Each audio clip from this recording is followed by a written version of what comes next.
Radha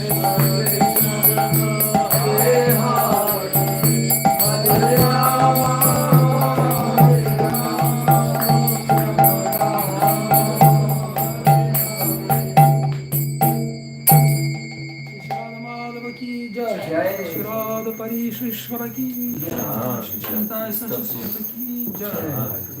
Mandir.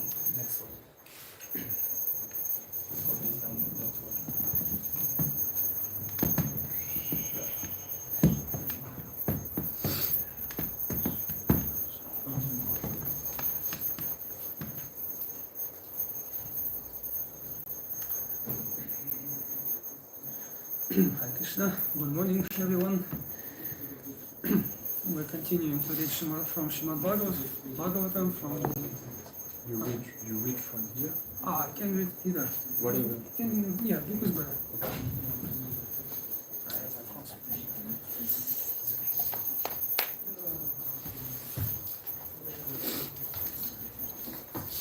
Oh.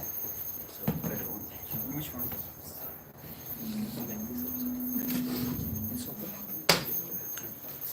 So we continue reading from the Srimad Bhagavatam from the 9th canto, chapter number 6.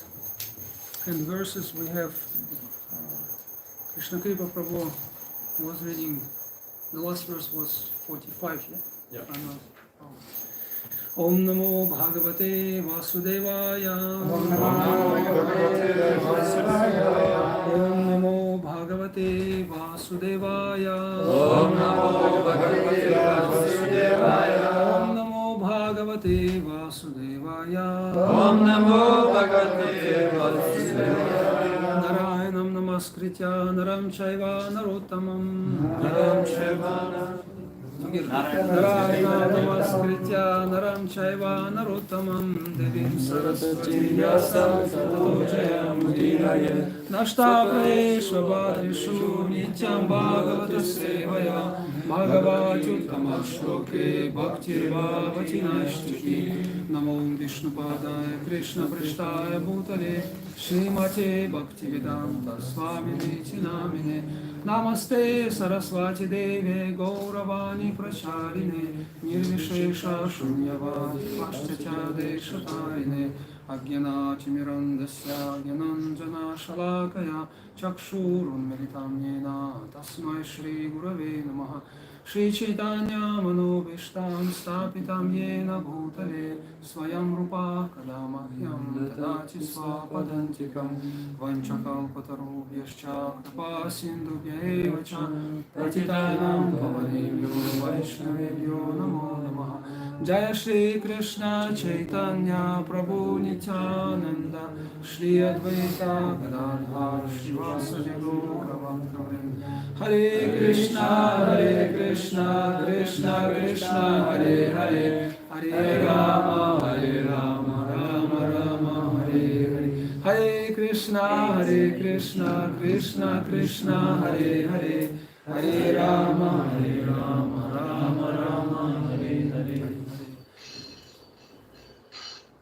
Yam pravrajantamanupetam apeta-krityam dvaipayana virahakatara juhava putretitam mayatayotaravo vinedustam sarvabhuta hridayam munimanatosmi yam svano bhavamakilam shruti-saramekam adhyatmaji-pajiti tirshatotamondham samsarinam karunayaha purana-guhyam yam sarvabhuta hridayami guru-muninam.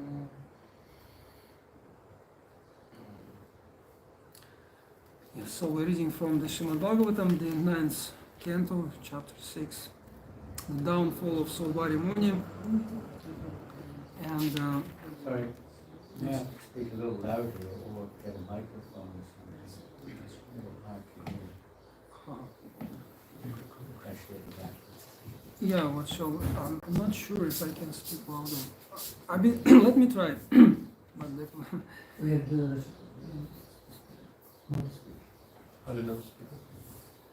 So we're reading from Srimad Bhagavatam from the 9th canto, chapter 6, the downfall of Saubhari Muni.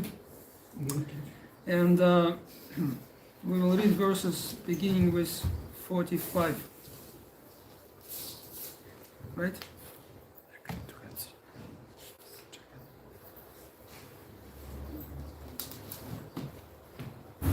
did this. Yeah, we did this one. Okay, we'll read the next one. It's 47.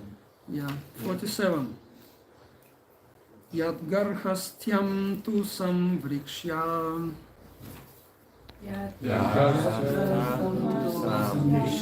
Yadgarhastyam tu samvrikshya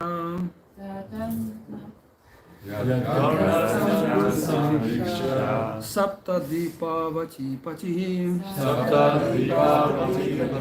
Saptadvipavati patihi Vismitastambam ajahat Vismitastambam ajahat Sarvabhauma Shriyanvitam Sarvabhauma Shriyanvitam Yadgarhastyam tu samvikshya Saptadvipavati patihi Vismitastambam ajahat Sarvabhauma Shriyanvitam Word for word. Yat. Don't repeat. We can repeat. Yes, sure. Yadgarhasyam tu samviksham Yadgarhastyam tu samviksham Saptadvipavati patihi Saptadvipavati patihi Vismitastambam ajahat Vismitastambam ajahat Sarvabhauma Shriyanvitam Sarvabhauma Shriyanvitam Yadgarhastyam tu samvikshya Yadgarhastyam tu samviksham Saptadvipavati pati Saptadvipavati patihi Vismitastambam ajahat Vismitastambam ajahat Sarvabhauma Shriyanvitam Sarvabhauma Shriyanvitam Yadgarhastyam tu samviksham Yadgarhastyam tu samviksham Saptadvipavati patihi Saptadvipavati patihi Vismitastambam ajahat Vismitastambam ajahat Sarvabhauma Shriyanvitam Sarvabhauma Shriyanvitam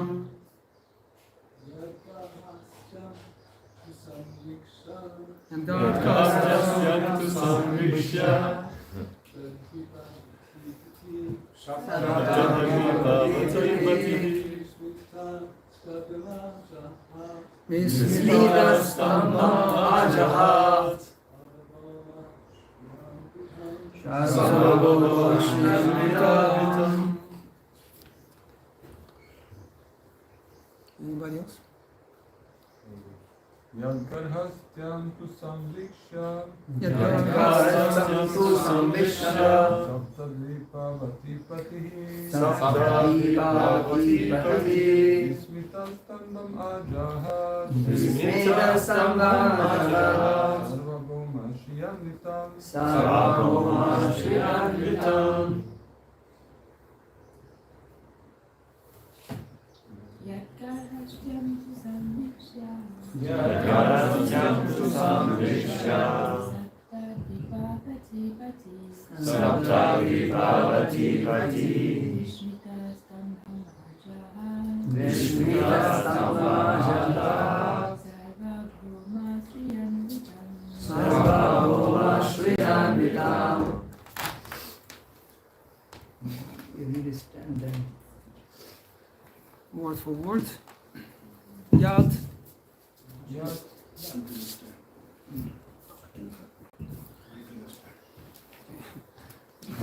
He whose Garhastyam family life, household life, to but samviksham observing Saptadvipavati patihi Mandhata who was the king of the entire world, Who was the king of the entire world, consisting of 7 islands, consisting of 7 islands. Vismitaha was struck with wonder, Was struck with wonder. Stambham pride due to a prestigious position, Prior to this position, Ajahat he gave up, he gave up Sarvabhauma Sarvabhauma, the emperor of the entire world, the emperor to Shriya Anvitam Sriya with all kinds of kings, with all kinds of opulences. blessed with all kinds of opulence. Blessed. So, translation and purport by His Divine Grace, A.C. Bhaktivedanta Swami Srila Prabhupada, founder Acharya of ISKCON. Srila Prabhupada ki Jai. Mandata, the king of the entire world, consisting of 7 islands, was struck with wonder when he saw the household opulence of Saubhari Muni. Thus he gave up his false prestige and his position as emperor of the world.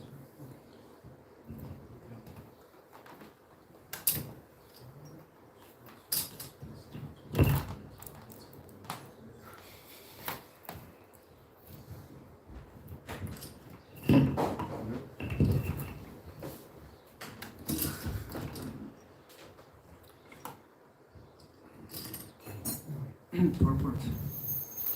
Everyone is proud of his own position, but here was an astonishing experience in which the emperor of the entire world felt himself defeated in no details of material happiness by the opulence of Saubhari Muni.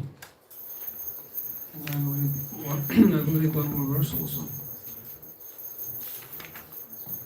Ivam grihe shvabhi rato Vishayam vividhai sukhai seva manona chatushyat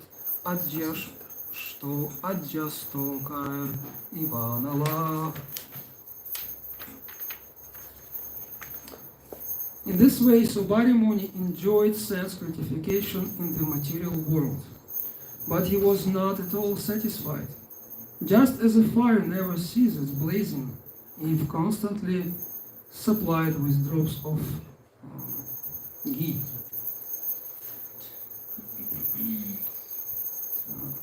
Purport.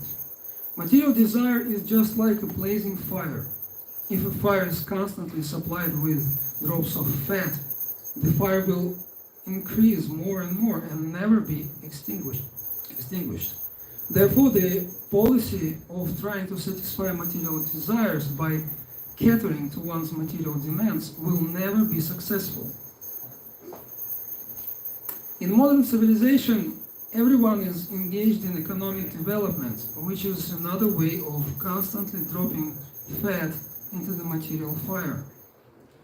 The Western countries have reached the summit of material civilization, but people are still dissatisfied. Real satisfaction is Krishna consciousness. This is confirmed in Bhagavad Gita, where Krishna says, 5:29, Bhoktaram yagyata vasyam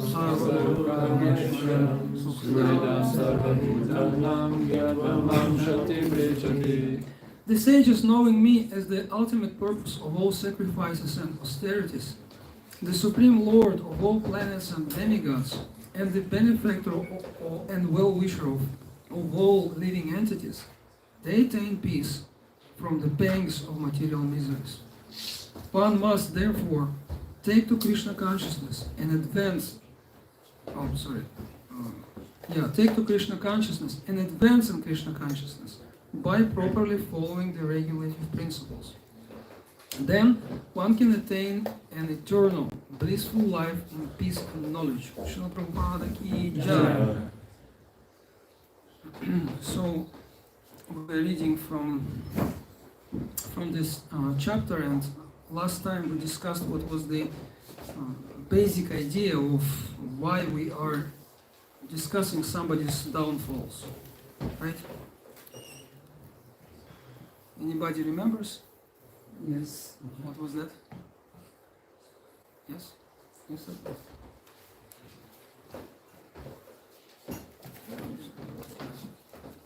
Prasad ki jai. Jai. So who can say why we're discussing the downfall of soul body here? Why do we care for it? Can you hear properly? You can hear?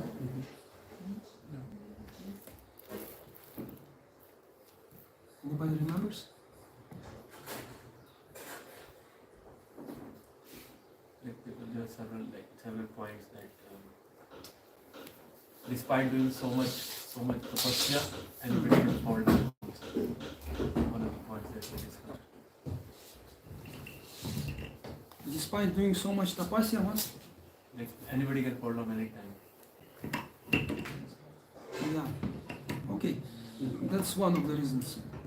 The main reason why we are reading about this thing is the essence of the ninth canto, right? So we discussed that actually the Bhagavatam gives us certain progression, like Prabhupada is mentioning in this purport, that everyone should take up to Krishna consciousness and make progress in Krishna consciousness. The two things are mentioned by Prabhupada here. And so Bhagavatam is giving us both the manual or the instruction how to take up Krishna consciousness. That is described in the first and second cantos, mainly in the first canto. What's the means of taking up Krishna consciousness? What does it mean to take up Krishna consciousness? Who remembers, according to the first canto? There are three motivations for taking Krishna. Yes, there are three motivations described, and Karam Kandiya Vichar, like getting something, what is peaceful. No, okay, what's the, just give the conclusion. Gyan Kandiya, like liberation, and finally the Bhakti. What is the bhakti? Bhakti is solving our most important problems. Yeah, exactly. So see, this is what it means to take up Krishna consciousness. It's not just to start doing ritual. It's about looking for the answers. So Atato Brahma Jigyasa, this is where Bhagavatam starts basically, because this is the commentary to Brahma Samhita. Brahma Sutra. That you have to find the answers. If you're not looking for the answers, then you're just doing ritual. You can be very successful, superficial, just like Sobari Muni. And I believe we will discuss it, how successful, he was so much successful that his success was extraordinary. Like in this verse, in the 47th, right? It is said that although Mandhata was the king of the entire universe, I mean, not the universe, but Bhumandala. He was the king of the 7 islands, Bhumandala. And still he was so much impressed with the opulence of Sobari Muni that, he couldn't compete with that. And that was extraordinary. I mean, that to the extent that, Mandhata, he didn't give up his pride, but he was humiliated, basically. This is what happened. That, of course, I mean, we may be having different ideas why we're taking to Krishna consciousness, and we can even impress others. And others will look at us like up to us and being very much impressed with our charisma, with our skills, with our mridanga skills, with our speaking skills, right? With our ashrama. Oh, he's a Brahmin. Oh, he's a son. Oh, wow, so great. People may be impressed. The whole world may be impressed, but as Srila Prabhupada says, but you will not become happy in this way. So, therefore, the first thing is how to take up Krishna consciousness. And this is described in the first canto, that, okay, you have to have questions. Otherwise, if you're not looking for the answers, you're just wasting your time. And it's even worse. It's even worse because you become proud of being so-called devotee. That, oh, I'm doing so much. See how great I am. And then continuing Krishna consciousness, Prabhupada says, progressively practicing Krishna consciousness. And that is described in the cantos from 2nd to 9th. So this is what we discussed last time. And because the 9th canto is the description of, confirmed. The 10th canto is the description of Krishna in Goloka Vrindavan, his relationship with the devotee. So basically this is the summit, as Prabhupada says here, the summit of the spiritual civilization, is the 10th canto. But before we come to the 10th canto, we have to go progressively through the process that is called Krama Shuddha, Shravana Dasha, as Bhaktivinoda Thakur calls it, that one has to hear systematically, in a scientific way. So therefore, the ninth canto is describing the last obstacles on the path to the summit, you may say.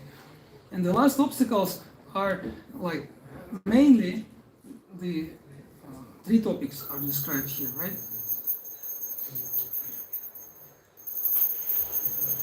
Radha Parisisvara Mandir. So that is the. Anyways, we discussed it last time. That's the attachment, the lust, and like that.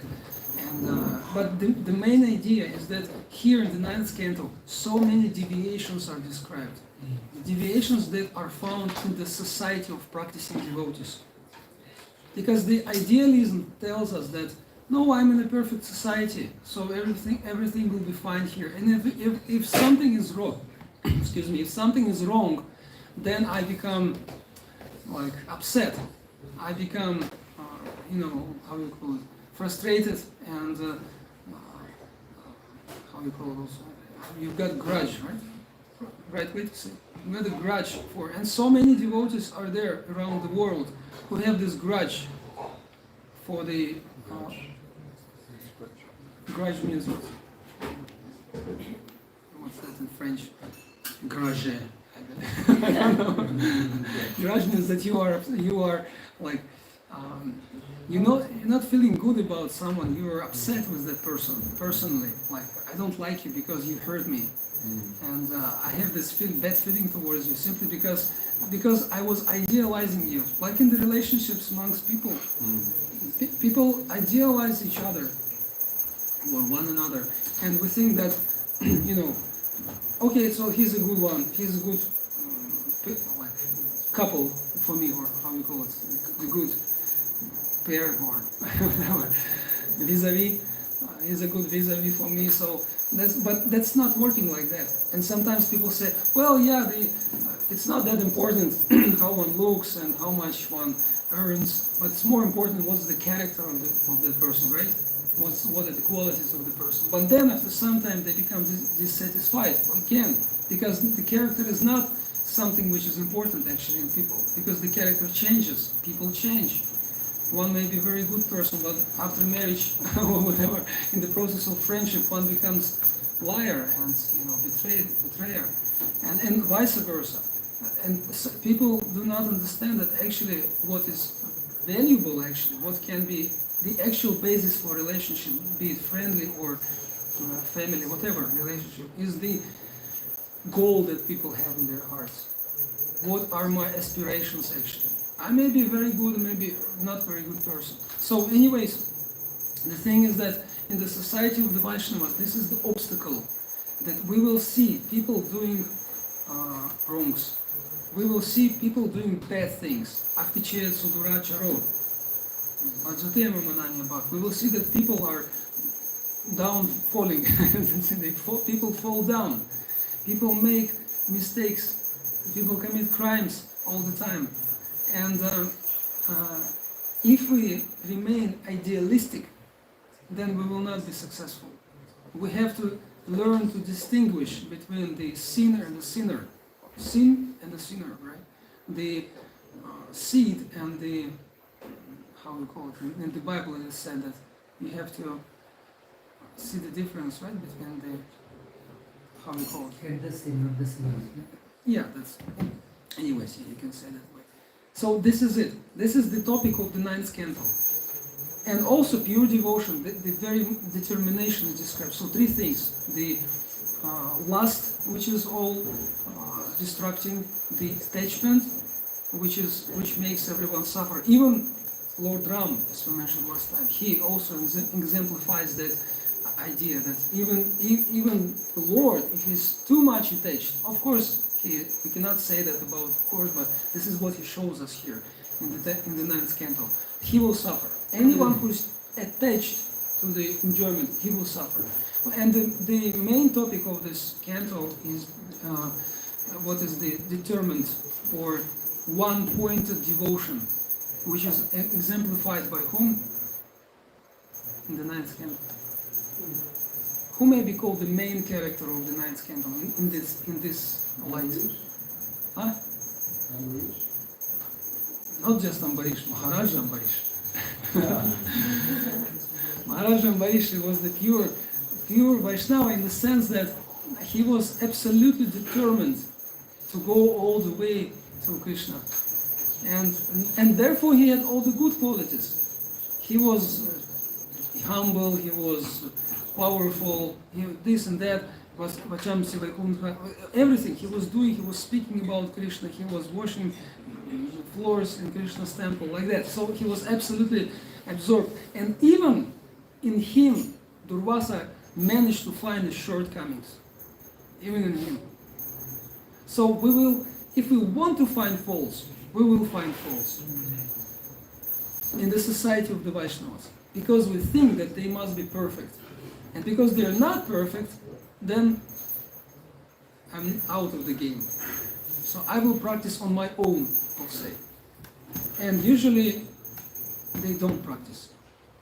We don't practice. Not they, but we, us. We don't practice if we leave the society of the Vaishnavas. If on this stage, when one understands everything, okay, so Krishna is God, is not this, not that, because all the previous cantos, they describe what is not pure devotional service.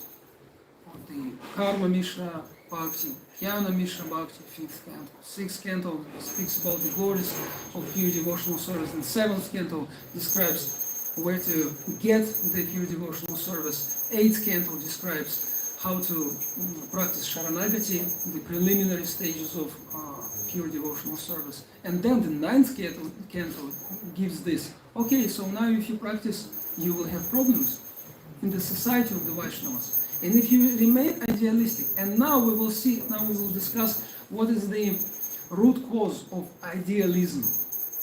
If you understand this word, Yeah. idealism, being idealistic. So what is the root cause of that? Because, okay, that's a nice thing to say, don't be idealistic, be realistic, I may say. But still I am hurt. So what can I practically do with that? And this is why we have the story of Saubhari Muni, so that we know what was the actual problem.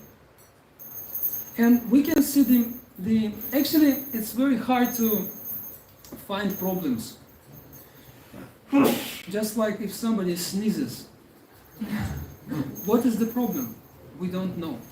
But according to the symptoms, we can have hypotheses for that. So probably, yeah, or we can just help them. We can just help and look. So, but what is the reason? What is the root cause of that problem? And in the same way, we see the problems here. What was the problem that we have read right now? The competition between people in the society. I say people in this case because when you start practicing, you understand we're people. You even stop calling yourself a devotee, because you think like, well, I'm not a devotee, I'm a practicing devotee. That means I'm a human being, basically. I'm a human being that is trying to become something else, someone else. Not someone else, but, to progress. One who wants to grow.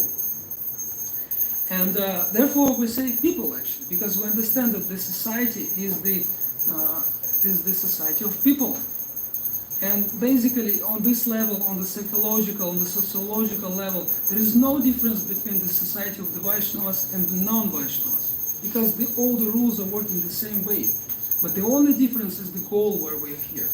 So this is what one starts to understand at this level, before he gets to the proper spiritual practice, the 10th canto. So now, Saubhari Muni, let us see what are the manifestations or the symptoms of the problem. The first one that we have read about right now is such a strong competition that people start abusing basically each other. People start, envying each other in a gross way. And sometimes that envy takes the form of submission. Like Mandhata, later in the verses we'll read, in the chapter we'll read that actually he didn't give up his pride. He was just humiliated. Yeah, I said it already. Because he was impressed.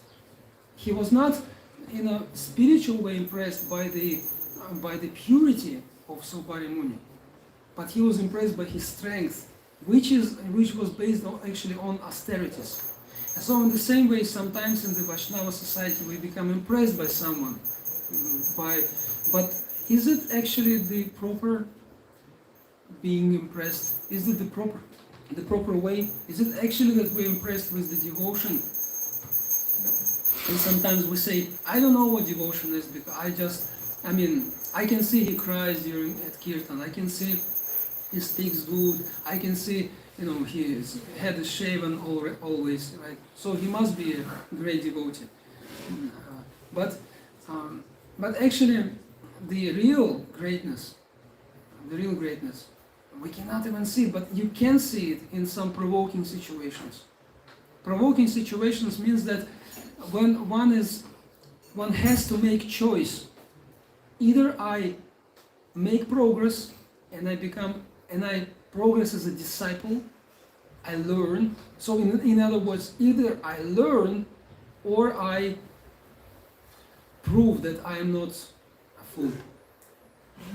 Either I accept that I'm a fool or I prove to others that I'm not a fool. Basically, this is the provoking. So many situations are in our life that something happens and we think, well, we don't think even, but we have to act in either way. Either we start acting as a fool, meaning one who learns, and that makes one progress, or we start making impression on others that we're not fools, right? No, I'm doing right. You're wrong. You don't know my situation. And so this is when we can see the level, so to say. This is when we can see either if one is an exalted devotee, as we say, is a serious devotee or not. Exalted is not actually the word from the vocabulary of practicing devotee.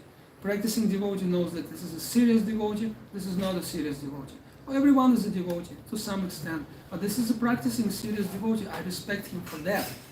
And I'm ready to build my relationships and my cooperation with this person on the basis of his seriousness in his personal practice, which I can see manifest in his relationship with the other people.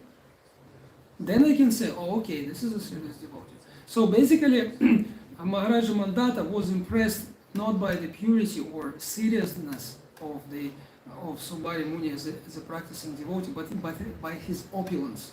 And that made him not humble, but humiliated. And sometimes we also become, like in this victim consciousness mentality, we become humiliated in the society of devotees. We think, yeah, I'm nobody, I'm nothing. Like once a devotee approached Prabhupada.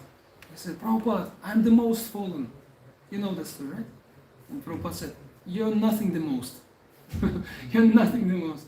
Don't think you're so fallen. Like Srila Radhanath Maharaj likes to say that humility doesn't mean what's that? Low self-esteem. He says doesn't mean thinking about yourself less, but it means less thinking of yourself. It doesn't mean that you think of yourself that I'm so low, and you're always thinking about yourself. So this is not humility. This is called humiliatedness. Low self-esteem, right? But I'm always thinking about how fallen I am. But being humble means that I less think about myself because I have so many things to do. I have no time to think about how fallen I am. It doesn't matter. I know I'm fallen. That's it. Let's go further. So now what should I do? Now I should learn the lessons. I should practice Krishna consciousness in the society of the Vaishnavas, serve them and make my progress to the 10th canto. That's it. This is called humility. So therefore, this is one of the manifestations. Another manifestation, like in the 10th canto, in the 17th chapter, Shukadeva Goswami describes the another manifestation of the problem that Saubhari Muni had. What was his main problem? You can call it the main one. You all know. We read about it actually. We said that several times, that his main problem was what? Krishna Kripa Prabhu also mentioned that he committed an offense towards whom? He made an offense towards Garuda, and Prabhupada, in one of the purports, I believe in the previous one or just the next one, Srila Prabhupada, let me say where.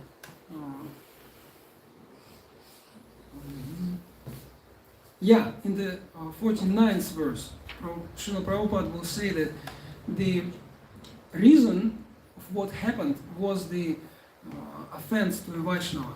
Let me just read this particular sentence. Srila Prabhupada writes, Vishwanath Chakravarti Thakur remarks that Saubhari Muni had fallen from his austerity because of a Vaishnava parada. And here, it's important to understand, now we will say a few words about what is actually aparadha and what it has to do with the way we associate with Vaishnavas. Sometimes, because usually, quite often, we think that aparadha is something unpleasant. That I do something unpleasant, and that to another person, and that makes me fall from the devotional service. And we hear about it all the time. And Vishwanath Chakravarti Thakur, in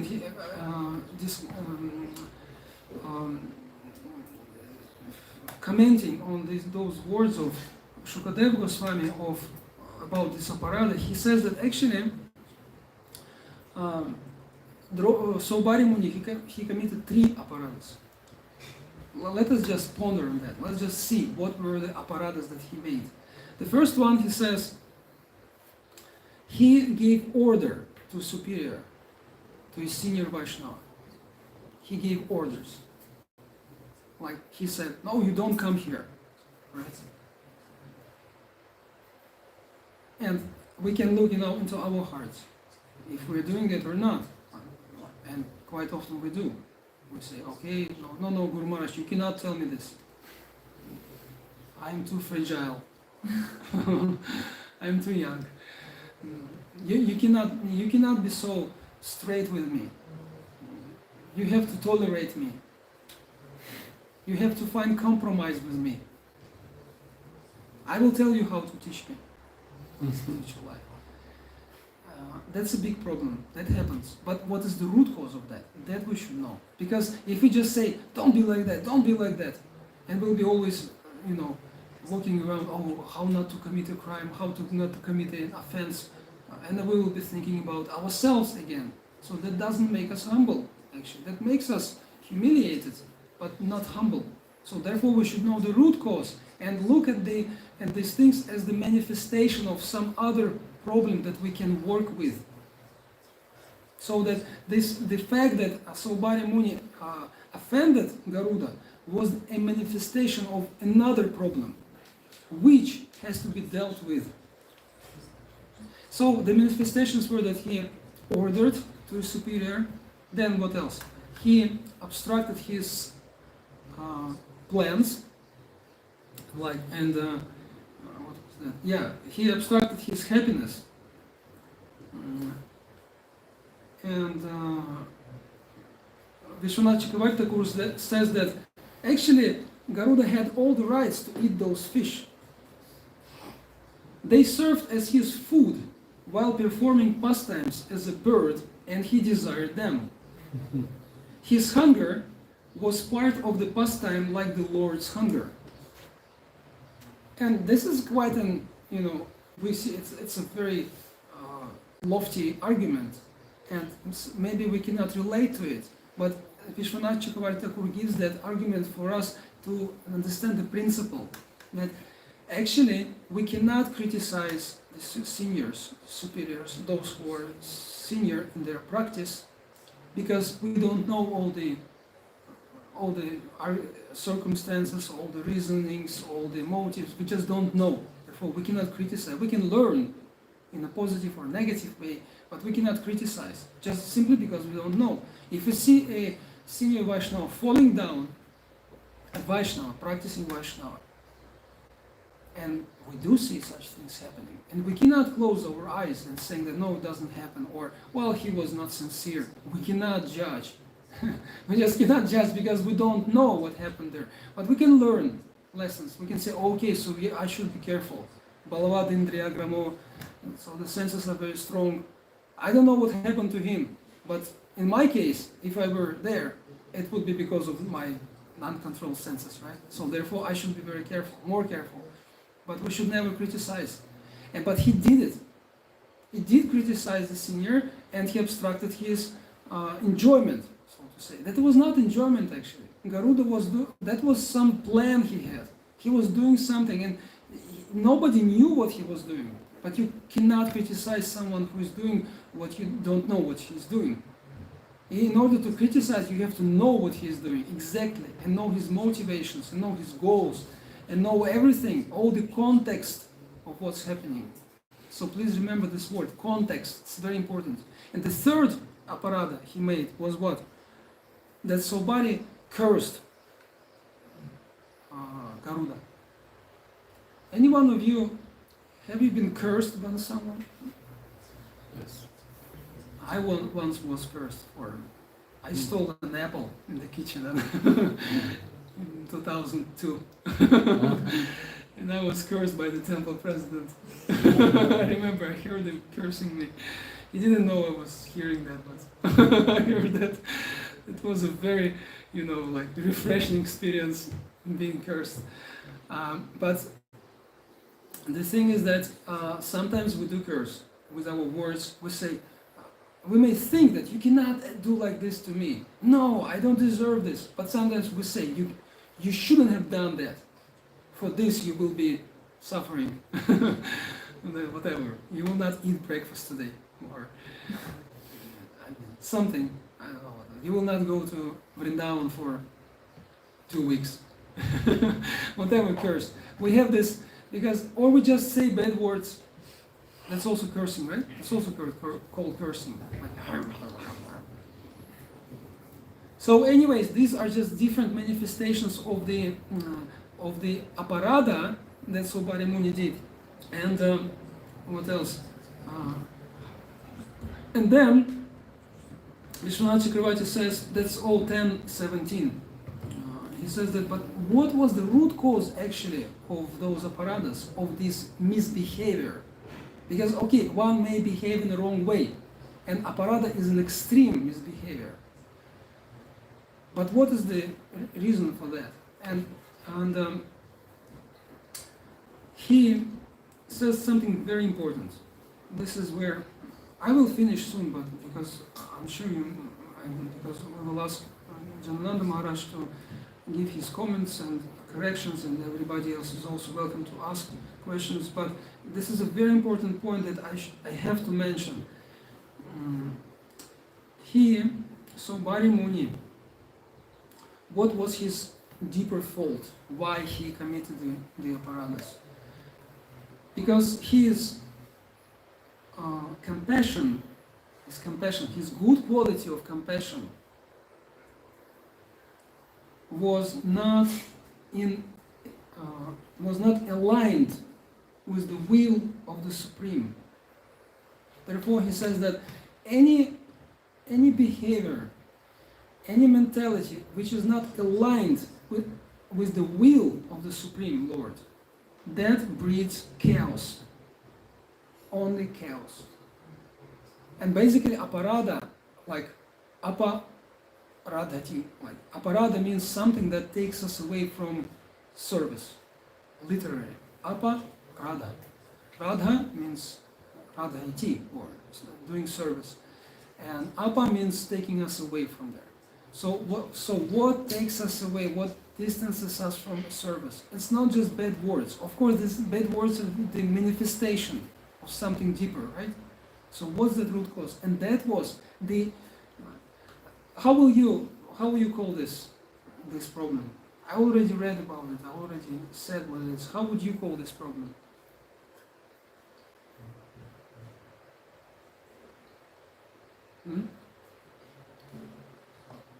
superiority complex? I know. Superiority complex. Again, see, his compassion was not aligned with the will of the Supreme. Therefore, so he couldn't see the will of the. How can I see the will of the Supreme? Of course, we may say, well, who am I? I don't know the will of the Supreme. So why why you chastising me for doing such things? I'm just like a child. I'm doing whatever I see. I know, like a kitty, blind kitty. So what's the problem? What is the lesson? Like in Srila Prabhupada in this next purport also he says, this is the lesson we must learn from in the incident concerning Saubhari Muni. Couple of verses later he says the same thing. This is another lesson that we should learn. So we are here learning lessons. We are not looking for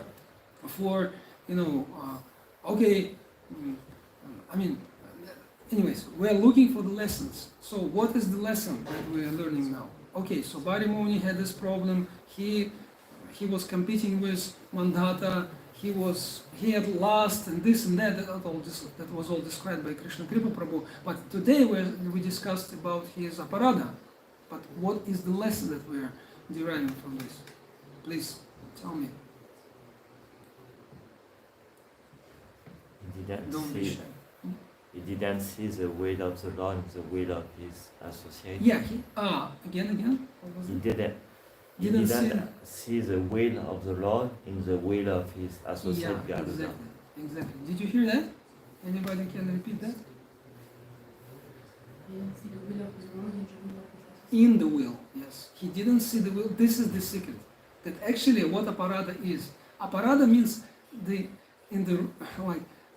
substantially, aparadha means I don't know the will of the Lord. I don't feel it, and I act whimsically. So basically, aparadha means acting whimsically. That's it. It may manifest as bad words, as stepping on one's foot, whatever, for food, ignoring someone. But the main idea is that it's ignoring the what?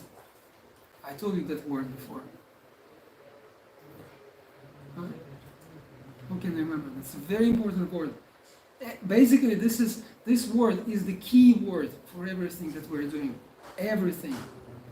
If we ignore that makes us commit aparadha. That makes us compete. That makes us create all the chaos in the society of the Vaishnavas. And we cannot cross it. Simply because of one thing. We don't see one thing. What is that? That's, shall I say that or? Huh? Radharaman? Radharani. Wow. Thank you. That's a very nice argument. No. Yes. By the way, that's right. Actually, that's right. In a way. When I say that word, you will understand how it's right. It's not absolutely right, but it's very close. So that word is context. Context, which is in Sanskrit called what? Huh? Prasanga? No. How do you call context in Sanskrit? Everybody knows that word. We use it all the time. It's called sambandha. Sambandha. Sambandha means interconnections. So, and last time we also mentioned that the problem actually is this is the same problem that I mentioned last time. What was the main problem of Saubhari Muni? The absence of sambandha, the wrong sambandha, or the ignoring of the context of that there is the will of the Lord and there is the representative of the Lord, and those are spiritual masters, great devotees, demigods, kings, this and that. So all the context, this is called sambandha. I can see everything completely, the whole picture. So because of not having that or ignoring that, one starts acting whimsically. But why one ignores the sambandha? Why? So, see, we have problems because we compete, because we start to prove to others that we are right. and we are offending others, this is the same basically. So we are committing aparadha all the time because we have this problem. We are not seeing the context, the whole picture. We see only our segment of the picture. But what is the reason for that? False ego. False ego. This is a common word. It depends on what you mean by that. Selfish. Selfishness. Seeing ourselves in the center. It's worse, actually. We mentioned it last time. Anybody remembers? Ennui? No. It's called escapism. Escapism. The desire for my so-called personal success. I am here in the society of devotees to make my spiritual progress. This is my spiritual progress. And I will make it, or fake it. I will make it, and if I see problems in others, I will just, that's his problem. That's not my problem. If somebody has a problem, like Sobari had a problem, when I say, oh, that's Sobari's problem. Fall down or Sobari Rishi. That's not my problem. And we don't want to solve others' problems because we think that they have nothing to do with us. We think that we have our problems. I have no time for others people's problems. We don't see the context, that actually I'm put in this context because I have this problem. And only by solving the problem of the society, I can solve my problem. If I don't solve the problems of the society in Krishna conscious way, I will not solve my problem. I will run away from my problem. I will cover it. Like, actually this is what Sobari Rishi did. He ran away from his problem. He got into his bubble in Yamuna, and he was sitting there practicing so-called austerities. So-called austerities, and he didn't get anything. Of course, like Vishwanath Chakravarti says, that because he was staying in Yamuna, eventually, ultimately, he was purified by the mercy of Yamuna. And of course, because we're in the society of Vaishnavas, even if we misbehave, even if we're stupid, if we don't see the context, ultimately, everything will be fine because of Prabhupada's mercy. And this is why Prabhupada in his commentary says, please don't commit aparadha, just don't offend Vaishnavas. Just stay in my institution, just stay here, and just don't offend. And this is actually not, this is a simple rule. Just stay here, just be connected to Prabhupada and his mission. And then, but you have to understand why I have to stay in the association of Vaishnavas. It's not just by staying here, automatically we will make progress. It never works like that. But we have to understand what we're doing here. And when we realize that, when we practice Krishna consciousness, depending on the Vaishnavas, not serving them. Yes, I'm so great, I serve the Vaishnavas, but I depend on them. I cannot stop but serving. I have no other, I have to, that's my nature, because I owe them everything. I completely depend on the Vaishnavas, therefore I will be serving them. And that makes you progress. That makes us progress. Yeah. Well, basically this is the situation here. Yeah, anybody, please. Yes.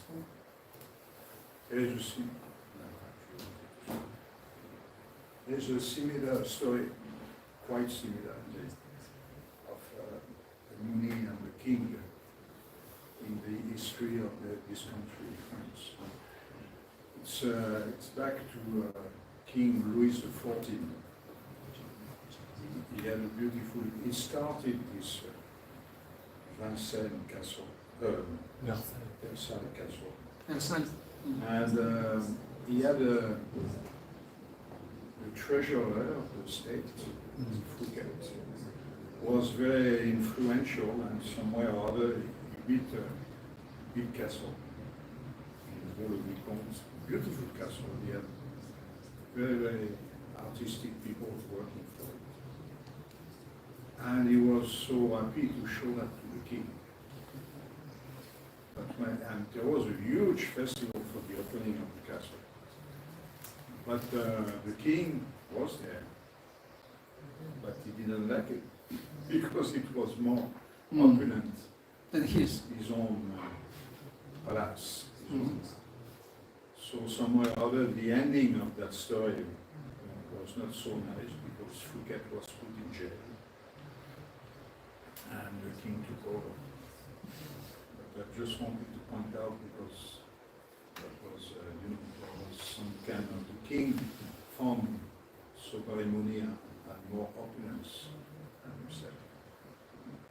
Just a Yeah, it happens in the society of Vaishnavas also that we envy others' success. He distributed more books, their temple is better, his saffron is more saffron. Yes, Mark, you wanted to say? Anybody else? Yes? I have a question. Yeah. Could you please explain again what do you mean by the context?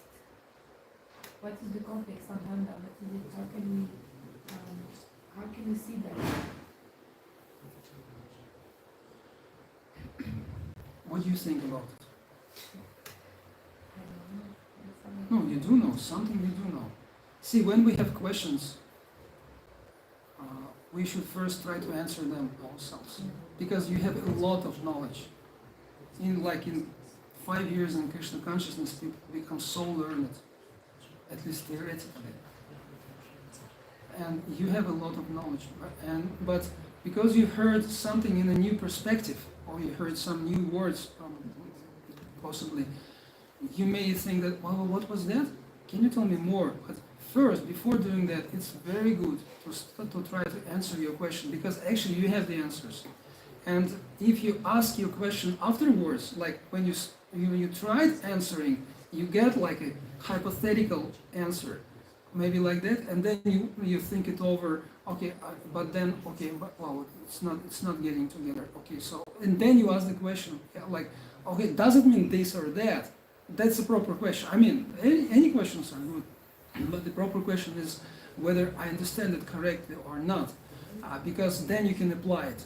Otherwise, you will just hear different things. And this question you ask is very profound, and there may be so many things spoken about that, but I don't know what to say because I don't know what you think already about it. And if you say that I think it's this and that, then I may say, yeah, but just a little bit to the right or to the left. Or I may say, no. Yes. So, does it mean acting without speaking with authorities or not seeing the signs of Krishna that we can send it in our life? Last part? Ignore Krishna's signs. Ignoring. Does it mean that we deal with the authorities without? Not that we don't, when we act without asking to authorities, Act without asking to authorities. Yeah, it's not just asking. See, again, if you ask for the authorities, that makes you robot. If you don't think what is the idea and you ask, that doesn't make you any credit. But if you first think why I'm doing this, why we're supposed to preach, why we're supposed to chant Hare Krishna, why, and you're looking for the answers in Prabhupada's books, and then you say, well, actually, yeah, I understand I have to preach Krishna consciousness. And then you ask the authorities of how to do it, right? Not whether I should preach or not, or just what should I do? It's not a question. What do I do? You can do whatever you want. You're a free person. Yeah, but when you say, how can I preach? How can I make my progress in Krishna consciousness? How can I serve Vaishnavas? Can I do this? Can I do that? Then that's context, right? You're right. But before asking the details of the context, you have to know the context in general. The general context is that we are conditioned souls. We have to practice Krishna consciousness in the society of the Vaishnavas. We have to preach. We have to do this and this and that. So when you understand all that, then you start looking at your superiors, your guru, not as an authority in a mundane sense, that someone who tells you what to do. A guru doesn't tell you what to do. Guru helps you to understand what to do. You follow? Nobody will tell you what to do because nobody wants robots and soldiers here. People want you to grow, to mature. Your spiritual authorities, they all want you to become a mature person, a person who serves the Lord and all the Vaishnavas.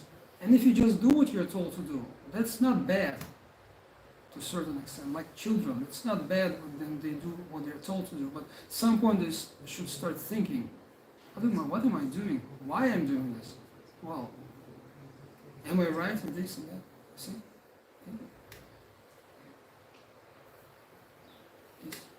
Thank you very much for the wonderful points. When we get hurt by devotee, when we feel hurt, is the procedure that we accept it, okay, it's my fault, it's something I should learn, I should change, and just not say anything and try to correct and change my own perspective or whatever? Or we need to, is it the right way to communicate it, to express ourselves? And the next question is, what if the Let's other... do one only because we have to finish. See, this is very important, that we stop analyzing too much. And that we don't, it's not important why you are upset. And it's not important who is wrong, who is right. Because ultimately everyone is wrong here. And ultimately everyone is right. Those who are practicing Krishna consciousness, they are right. They may be wrong in some situations, but they are right. Apichet suduracharu bhajate mama nanya bhak sadureva samantaya samyak vyavasiko pisaha. So therefore it's not important who is wrong, who is right. What is important is what problem you're solving right now. If you're upset, don't try to solve that problem. Try to figure out what am I doing right now. If I'm trying to express myself, if I'm trying to figure out, like sort out the relationships, those are all secondary processes. If I want to fix the relation, this is all secondary process. The main process is if you're practicing Krishna consciousness right now or not. And then you see, okay, so this is a problem. What should I learn? How do I learn from this problem? Okay. Yeah, I was wrong. He was wrong. Anyways, somebody was wrong. Let's just go forward. Because we have to, so many things we have to do. We have no time for all this, who's wrong, who's right. We just don't have time for that. Stop pondering on that. It's confirmed by authorities. If you get it? So solving relationships is secondary, but primary is... What is primary? To understand what's happening. But... See, when you hear and when you note down, you first must hear and then note down. Otherwise, you're putting down the letters, not the meanings. So first we have to catch the meaning, and then you put it down. Okay? So the main thing is that you have to know what problem you're solving now. What are you doing? Because I may be mistaken. Anybody can come. People err. Humans err. That's not a problem. The problem is if you try to solve your problems to be good. We don't have to be good. We have to make progress. That's a different thing. We have to make spiritual progress. And for that we have relationships. For that we will say sorry. For that we will say, no, you're not right. In some situations I will say, no, that's not my problem. It's your problem. Just give it up. Let's go. Okay, forget about it. Let's forget about it. Let's go. So to progress means to change our perspective or the... To progress means to know the context more and more. That makes you progress. Broad-minded. Progress means your consciousness develops consciousness. Progress doesn't mean you become like fanatic. Progress means that your consciousness becomes broader and you can see Krishna's will everywhere. Here and there. This is called progress. Seeing Krishna's will, this is called progress. So learn to do that. We should learn to do that. How Krishna is manifesting here. How here.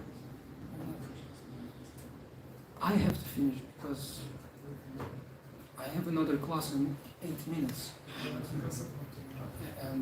And also, so unless Maharaj will want to say something.